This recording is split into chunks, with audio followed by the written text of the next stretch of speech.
won't get near me. The minute he gets it within any range, the speed and the power of the Cobra detonating on his chin.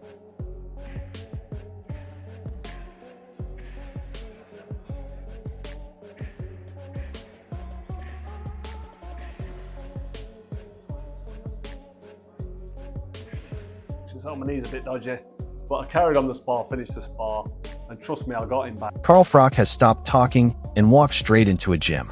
He knocked out a sparring partner, leaked the footage himself, and sent John Fury a warning that the entire boxing world cannot ignore. This is no longer banter.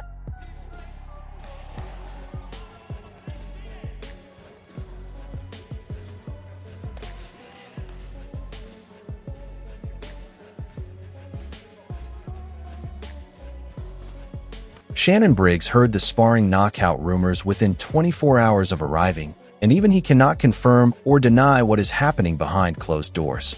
But the fact that Shannon Briggs is entertaining these stories at all tells you something real is going on in that gym. Carl Froch is not performing for cameras.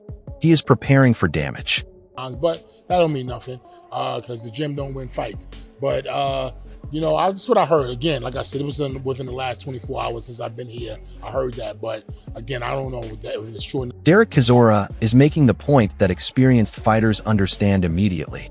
Getting dropped in sparring is not a disaster. It is information. But what Chisora is quietly acknowledging is that John Fury has gaps, and Carl Froch, even after 10 years away from the sport, has spent his entire career finding and punishing exactly those kinds of gaps in far better fighters than John Fury.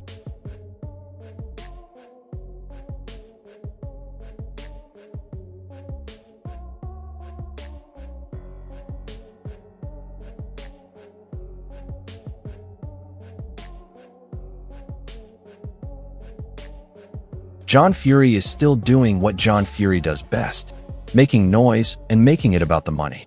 $2.5 million on the dotted line, and the fight is on.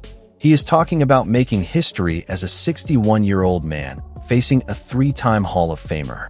But while John Fury is out here giving speeches, Carl Froch has already walked into a gym and started knocking people out. One man is still negotiating. The other is already training to end him. Fight. I'm gonna fight, you know, because at the end of the day, that's what I do. And what I want to do, really, is make history.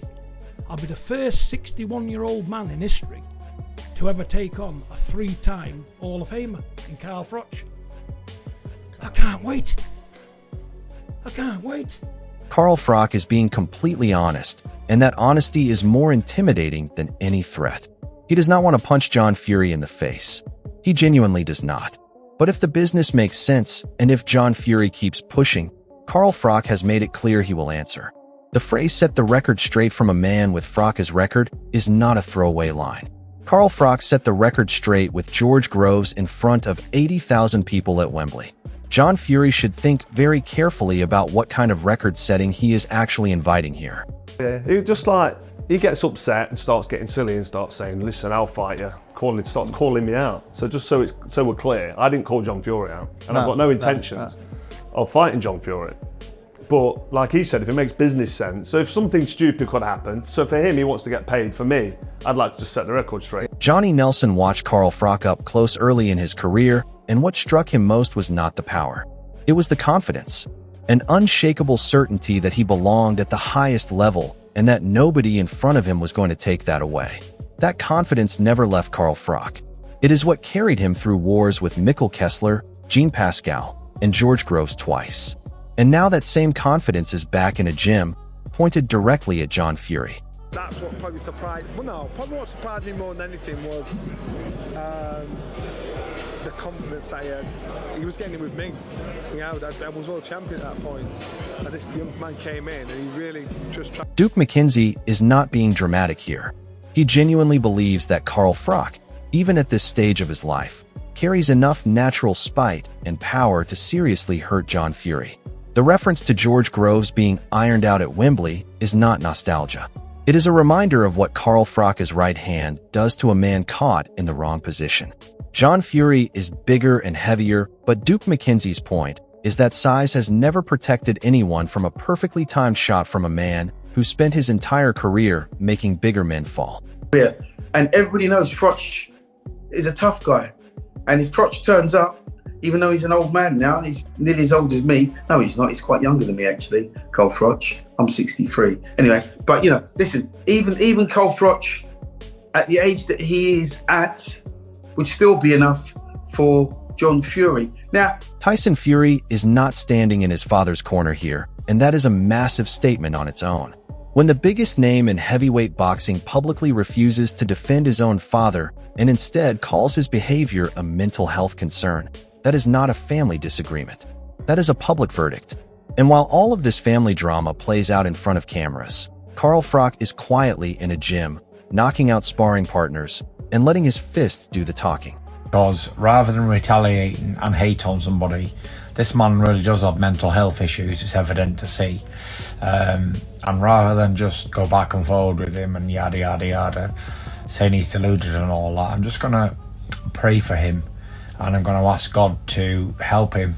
Johnny Nelson is laying out the financial reality, and it is damning for John Fury's credibility. £2.5 million was reportedly on the table and still no contract signed. Carl Froch told Johnny Nelson directly that John Fury has priced himself out of the fight completely. Every time a real number gets offered, John Fury moves the target higher. 5 million, 10 million, and the goalposts keep shifting. The man who shouts the loudest about wanting to fight is also the same man who has found a reason not to sign every single time. That pattern tells its own story. What you're doing, John talked himself into a situation where what if Calais says, well, I'll give you X, Y, Z to fight Carl Froch. So I gather the last amount was 2.5 million. And I'm thinking, and Carl's like, and the thing is, I spoke to Carl last week at the Ricky thing, and he said, you know what, Johnny? He said, my man's priced himself out of it. You know, if we say, yeah, it'll be all right, give me 5 million. All right, give me 10 million. He's priced himself out of it. I like John. I get John. I like Carl. Carl's my boy. I respect him. It won't happen. It's just, I know it's bad, but it's fun watching these guys wind each other up. Carl Froch has completely run out of patience, and this is the moment the whole story has been building toward. He is not performing for cameras. He is methodically listing every single incident of John Fury's behavior and holding each one up to the light. The headbutt at the press conference, the attacks on Carl Frampton, the threatening behavior towards Steve Bunce. Froch is building a case, not throwing insults. And then he delivers the line that cuts through everything. Sign the contract or shut up. Carl Froch is in the gym. The footage is out. The ultimatum has been issued. And John Fury is running out of excuses. That this fight might actually get made if John doesn't vanish like he did last time. So John, listen up and listen closely, because I want you to get this into your thick fucking skull. This has been going on for too long now. I saw you punching a Perspex picture on the wall the other day. Walls don't hit back. You're a fucking bully. Starting on Carl Frampton, starting on Steve Bunce. You headbutted the smallest man in the room at the UNCUT press conference. Listen, I'm ready to fight. You've called it on. I'm answering. I'm ready for you. Sign the fucking contract or shut the fuck up. And here is John Fury's answer to all of it. 20 men could not hold him back. He is ready. He is here. He is not going bad. But look at what John Fury is actually saying and compare it to what Carl Froch just did. Froch walked into a gym, knocked out a sparring partner, leaked the footage, and issued a direct ultimatum. John Fury is screaming about worms and threatening people who are not in the room. The contrast between these two men right now is not subtle. Carl Froch is preparing to fight. John Fury is preparing another speech. Carl and Froch, you can see I'm fucking ready to go, mate. It took 20 fucking men to hold me. It took fucking 20 men to hold me back. Where are you fucking worm? I'll push them super like beats right your fucking ass. Get me fucking paid and I'll be here. Here, look here.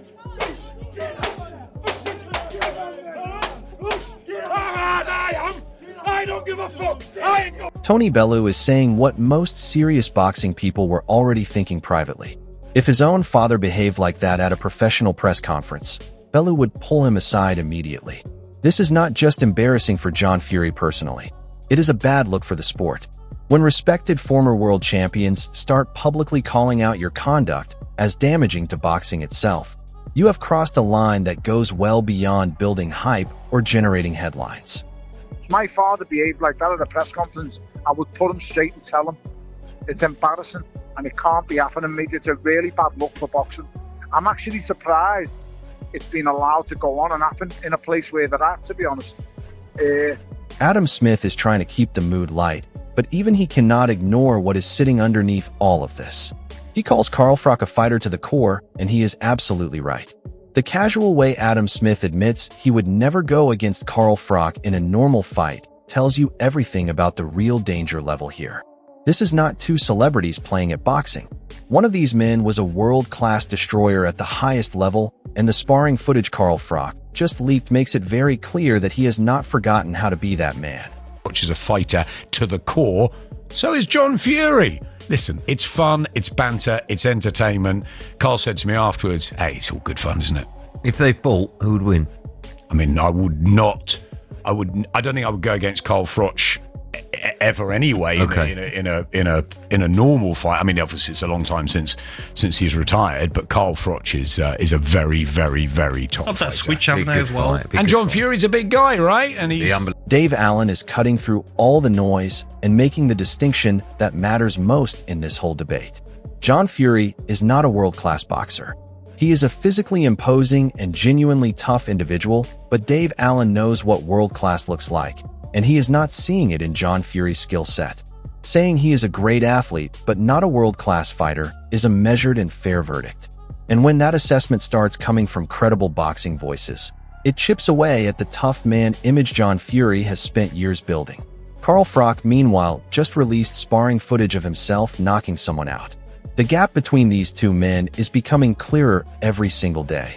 Boxing ability. I just don't think he does. I don't think he has the experience. I don't think he's had the time to become that. I think he's a great athlete. I think he's super fit, but he's not a world class. He's not a world class fighter in my opinion. Duke McKenzie is putting his finger on exactly what makes John Fury both entertaining and problematic at the same time.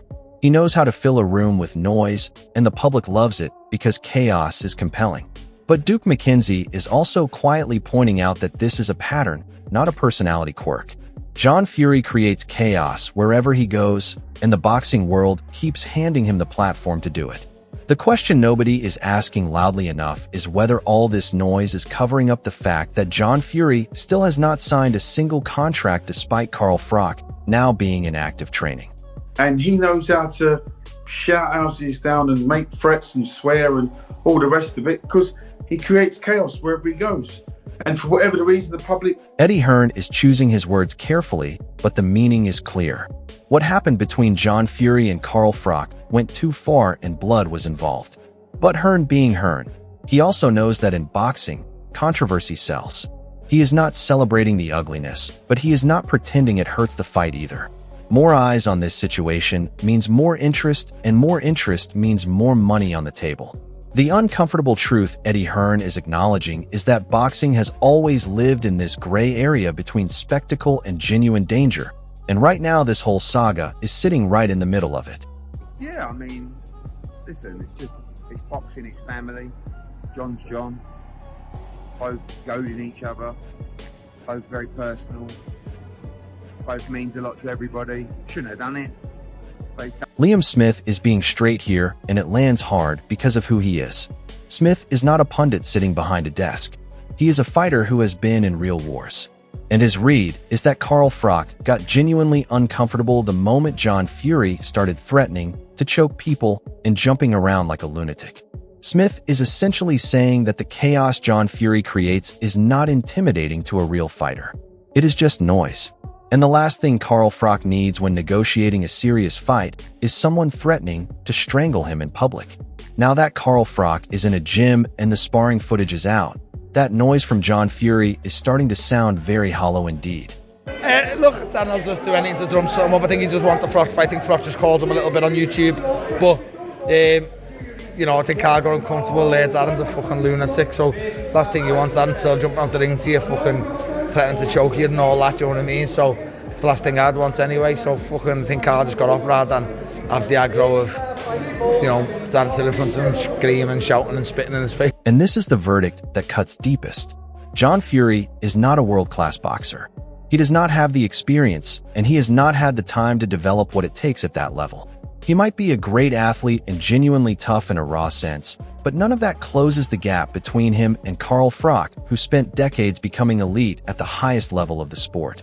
Carl Froch has now put on his gloves, gone back into a gym, knocked out a sparring partner, and shown the world he is serious.